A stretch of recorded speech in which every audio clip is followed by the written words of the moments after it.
आता हे नगरपंचायत असतील किंवा नगरपरिषद असतील, हे जे कर्मचारी आहेत वर्ग दर्जाचे, तर यांचा बेमुदत उपोषण जे चालू केले त्याबद्दल सांगा आम्हाला थोडं. नगरपंचायत राज्यभरातील जेवढ्या नगरपरिषदा नगरपंचायती आहेत त्यातील सर्व संवर्ग कर्मचारी हे जवळपास 2019 साली नियुक्त झाले. काही त्यापैकी त्यापूर्वी नियुक्त झालेले आहेत, परंतु सर्वात जास्त नियुक्ती ही 2019 या साली झाली. त्यांच्या नियुक्ती आदेशामध्ये असं लिहिलेलं आहे की हे राज्य शासकीय कर्मचारी असून त्यांना परिभाषित अंशदायी योजना DCPS योजना ही लागू आहे. त्यानुसार विकास विभागाकडून 17 ऑगस्ट 2021 रोजी एक परिपत्रक काढण्यात आलं आणि या कर्मचाऱ्यांना DCPS योजना ही लागू असून त्यांच्या वेतनातून 10% कपात त्या कर्मचाऱ्याचा हिस्सा व 14% शासनाचा हिस्सा अशी रक्कम एका स्वतंत्र खात्यामध्ये वर्ग करून ठेवण्यास सांगण्यात आली. मात्र ही वर्ग केलेली रक्कम पुढे कोणत्याही योजनेमध्ये इन्व्हेस्ट होत नाही किंवा कोणत्याही पेन्शन नियोक्त्याकडे जात नाही, ती त्या ठिकाणीच पडून राहते आणि त्यामुळे या रकमेचं पुढं काय करायचं हा प्रश्न होतो. त्या कर्मचाऱ्याची बदली झाल्यानंतर ती रक्कम त्यांना नवीन ठिकाणी सोबत नेता येत नाही, कारण शासनाचा 14% हिस्सा हा सोबत कसा न्यायचा त्याला कोणताही आता ही जी रक्कम तुम्ही बाजूला काढून ठेवता ती कशा पद्धतीने ठेवता तुम्ही बाजूला काढून? ही माननीय मुख्याधिकारी आणि लेखापाल यांच्या नावे स्वतंत्र एक खातं उघडण्यात येतं. त्या खात्यामध्ये ही कर्मचाऱ्याची रक्कम प्रत्येक महिन्याला टाकली जाते. तुमच्या पगारातून? प्रत्येक कर्मचाऱ्याच्या पगारातून 10% हिस्सा आणि शासनाचा 14% हिस्सा आणि ही रक्कम त्या ठिकाणी पडते. मात्र आज तागायत या कर्मचाऱ्यांचे कोणतेही पेन्शन खाते ओपन न झाल्यामुळे ही रक्कम पुढे कुठेही इन्व्हेस्ट होत नाही आणि त्यामुळं या रकमेचं काय करायचं किंवा एखाद्या कर्मचाऱ्याचा अकस्मात मृत्यू झाला तर त्याच्या परिजनांना हे माहीतही नसतं की यांच्या कोणत्या खात्यामध्ये किती पैसे शिल्लक आहेत. त्यामुळं त्या रकमेचा त्या कर्मचाऱ्यास आज रोजी काहीही उपयोग होत नाही. म्हणजे तुम्ही जी जमा केलेली रक्कम आहे ती तुम्हाला काढता येत नाही?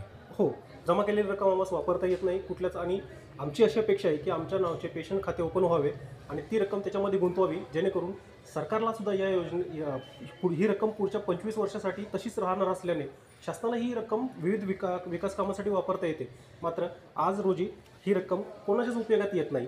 ती म्हणजे तुम्ही आता काय सांगितलं का जे पद्धतीने तुम्ही 10% तुमची जमा होते आणि 14% जी शासन जमा करणार आहे ते आता ते होत नाही का? तसं आता ते होत नाही. आता ते फक्त मनसरमध्येच बोलायचं झालं तर मनसरमध्ये बँक ऑफ महाराष्ट्रामध्ये प्रत्येक 5 संवर्ग कर्मचाऱ्यांच्या नावाचे 5 खाते ओपन करण्यात आलेले आहेत आणि ती रक्कम त्या खात्यामध्ये पडून आहे.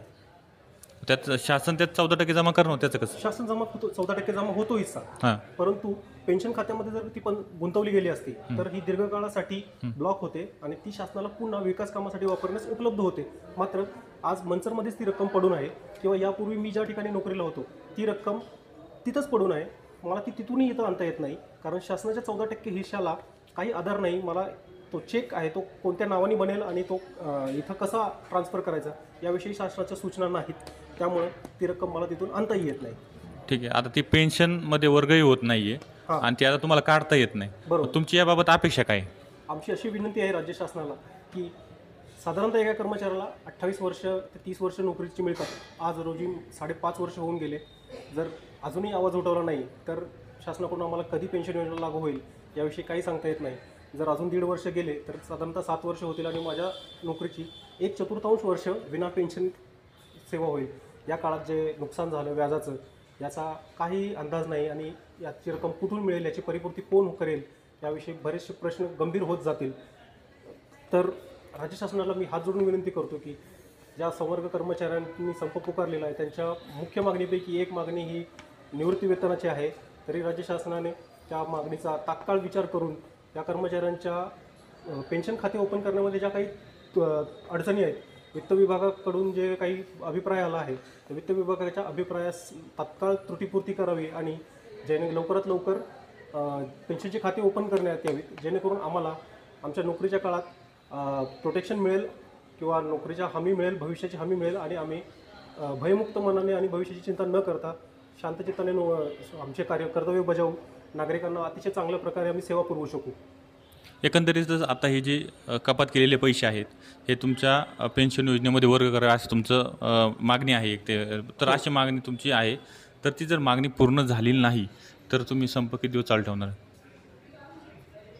प्रत्येकाचा भविष्याविषयी काळजी करण्याचा स्वभाव आहे. गेल्या 5.5 वर्षामध्ये आमचे कमीत कमी 12 ते 15 संवर्ग कर्मचारी बांधव अकस्मात मृत्युमुखी पडलेले आहेत. राज्य शासनाकडून त्यांना कोणती आज रोजी त्यांच्या अवलंबून असणाऱ्या पालकांना किंवा त्यांच्या परिजनांना कोणती मदत मिळत नाही.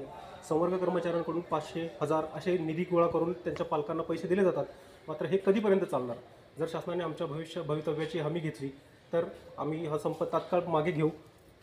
पण जर शासनाकडून या मागण्यांची पूर्तता नाही झाली तर हा शेवटचा पर्याय आहे.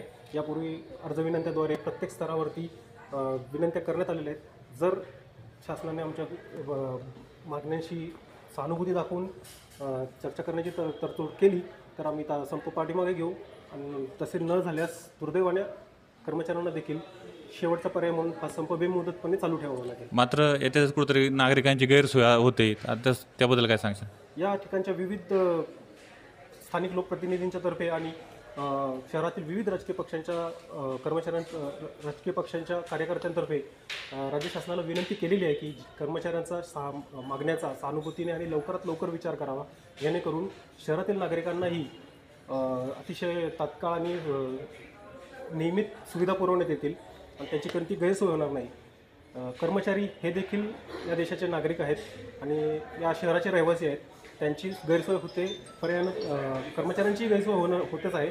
परंतु यातला सुवर्णमध्य काढून राज्य शासनाने तात्काळ पेन्शन खाते ओपन करण्याच्या दृष्टीने कार्यवाही करावी, जेणेकरून संप पाठीमागे घेण्यात येईल.